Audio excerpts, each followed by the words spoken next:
Foot.fr, fournisseur officiel de football.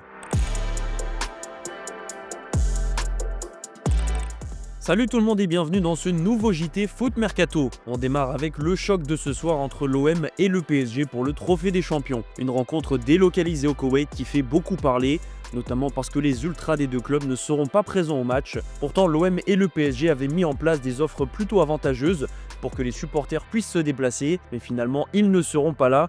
On attend tout de même 50 000 personnes pour assister au match. Invité sur le plateau de Rotten sans flamme hier, Cristian Cataldo, président du groupe de supporters des Dodgers, a évoqué cette rencontre qui se transforme en un énorme boycott. Vive le foot populaire! Il y avait cette offre pour 150 personnes, mais on est 50 000 abonnés au Vélodrome, dont 27 000 dans les groupes. C'était un bon geste, mais pour ce que vaut ce trophée des champions. Pour rappel, l'OM a l'occasion de gagner son premier trophée depuis 2012 et une coupe de la Ligue. Du côté de l'autre olympique, on attend avec impatience les grands débuts d'Hendrick. Arrivé cet hiver en prêt du Real Madrid, l'attaquant brésilien est automatiquement devenu l'une des têtes de gondole du championnat. Et selon les informations du quotidien AS, Hendrick fait déjà forte impression à Lyon. Des sources du club rhodanien consultées par le journal espagnol expliquent qu'il affiche déjà un très haut niveau à l'entraînement et qu'il s'est déjà bien intégré au groupe. Il est clairement en train de montrer l'étendue de ses qualités et de justifier toute la hype qu'il y a autour de son arrivée, tout comme il répond aux exigences du staff de Paulo Fonseca, même si évidemment c'est lors des matchs qu'il sera jugé. On devrait avoir l'occasion de le voir dès ce week-end face au LOSC en Coupe de France.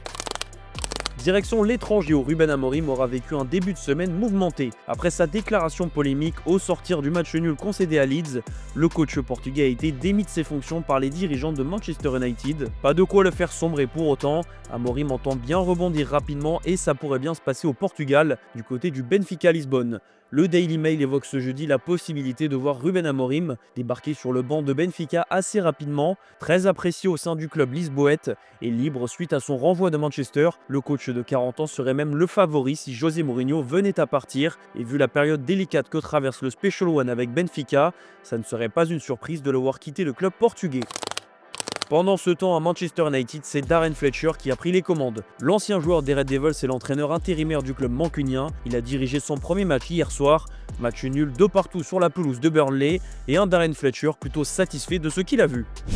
It was about them to be proactive, to attack, you know, to go and highlight themselves, you know, go and showcase what the abilities they have as individuals and as players, and be really front foot, proactive, exciting.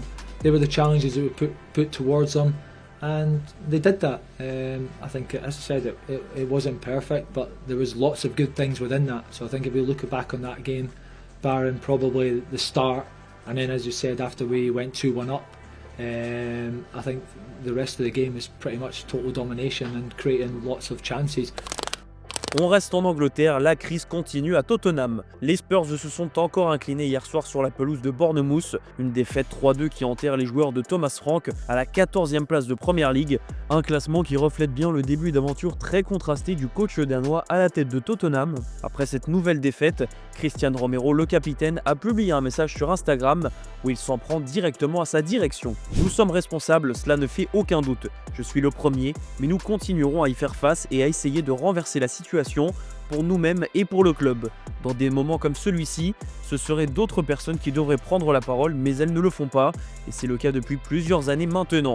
Ils ne se montrent que lorsque tout va bien, pour raconter quelques mensonges. Nous resterons ici à travailler, unis et à donner le meilleur de nous-mêmes pour redresser la situation. Ensemble, ce sera plus facile. Des mots forts qui en disent long sur la situation catastrophique des Spurs. Direction l'Italie, un pays que va quitter Matteo Guendouzi dans les prochaines heures. Le milieu de terrain français va rejoindre Fenerbahçe, comme on vous l'a annoncé hier matin dans notre revue de presse. L'ancien joueur de l'OM a fait ses adieux aux supporters de la Lazio Rome. Je voulais remercier les supporters de la Lazio pour toute l'affection que vous m'avez témoignée depuis le premier jour. Nous avons vécu des émotions magnifiques. Vous êtes un peuple extraordinaire, vous méritez le meilleur. J'espère que la Lazio remportera des trophées, car elle mérite bien plus que ce que nous faisons cette saison. Vous êtes dans mon cœur, vous m'avez soutenu dans les bons comme dans les mauvais moments. Cela n'a pas toujours été facile, mais j'ai toujours été sincère. J'ai essayé de donner le meilleur de moi-même car vous le méritez. En parlant de Fenerbahçe, le club stambouliote ne compte pas stopper son mercato hivernal avec Matteo Guendouzi. Selon le média Hurriyet, le Fener s'intéresse à Ademola Lookman, l'attaquant de l'Atalanta Bergame qui joue en ce moment la Coupe d'Afrique des Nations avec le Nigeria. Le club turc est passé à l'offensive avec une proposition très concrète, un prêt payant de 5 millions d'euros, assorti d'une option d'achat obligatoire de 30 millions d'euros. Une offre totale de 35 millions repoussée pour l'instant par l'Atalanta. Le club italien ne veut pas entendre parler de prêt et exige un transfert définitif immédiat. Autre point de blocage, le timing. Le club italien a fixé un ultimatum, précisant que même en cas d'accord, le Nigérian ne sera libéré qu'après le 28 janvier, la date de la fin de la phase de Ligue de la Ligue des Champions. On file en Espagne où Thiago Almada vit une période délicate avec l'Atlético de Madrid. L'ancien joueur de l'OL a participé à 15 rencontres, toutes compétitions confondues avec les Colchoneros, mais seulement 5 en tant que titulaire. Le temps pour lui de marquer 2 buts et de délivrer une passe décisive. Outre les chiffres, son influence sur le jeu des Colchoneros n'a pas été à la hauteur des attentes. Tout cela a entraîné une réflexion de la part de l'Atlético, qui ne peut recruter aucun joueur cet hiver sauf en cas de départ. Cela est lié aux nombreux efforts financiers consentis par le club l'été dernier. L'idée était donc de recruter plutôt l'été prochain, même si le recrutement d'un latéral gauche ou d'un ailier ne sont pas exclus en cas de vente. Et justement, l'Atlético a déjà ciblé un joueur dont elle souhaite éventuellement se séparer. Sous contrat jusqu'en 2030, le milieu de terrain argentin ne sera pas retenu. Si une proposition jugée intéressante arrive cet hiver, assure le média Estadio Deportivo. Tout est donc possible, d'autant que des clubs sont déjà attentifs à sa situation. Le média espagnol évoque donc une offre de prêt avec option d'achat de la part du Grêmio. En Europe, Naples est cité comme un point de chute possible. En attendant de voir Thiago Almada possiblement quitter le club, l'Atlético de Madrid est focalisé sur la Supercoupe d'Espagne et la demi-finale de ce soir face au Real pour rejoindre le Barça en finale. Diego Simeone était présent en conférence de presse hier et il a parlé de Julián Álvarez, la star de l'Atlético qui vit une saison contrastée. No vale repetir frases, las frases salen naturalmente y en aquel momento me salió decir lo que dije. Julián por sí solo ha demostrado el futbolista que es y las palabras muchas veces no alcanzan, simplemente sirven los hechos y esperemos que mañana tenga un gran partido. Bueno, de distintas maneras como lo lea. Creo que a veces no hace falta hablar, a veces hace falta acercarse, a veces hace falta acercarse y no hablar de fútbol, a veces hace falta acercarse y hablar de otras cosas de la vida, que también son muy importantes.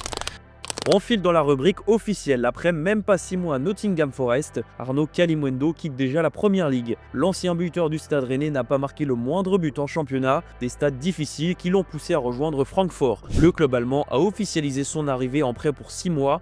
Une option d'achat figure dans le deal. On clôture ce JT avec l'image du jour. Hier, Antoine Semenyo a vécu un dernier match rempli d'émotions avec Bournemouth. Le futur joueur de Manchester City a marqué et a offert la victoire aux Cherries contre Tottenham, alors que Bournemouth restait sur 11 matchs sans victoire. Et Semenyo a fait ça qui plus est le jour de ses 26 ans. L'international ghanéen a fait un long tour sur la pelouse après le match pour faire ses adieux au public. C'est notre image du jour. Merci d'avoir regardé ce JT.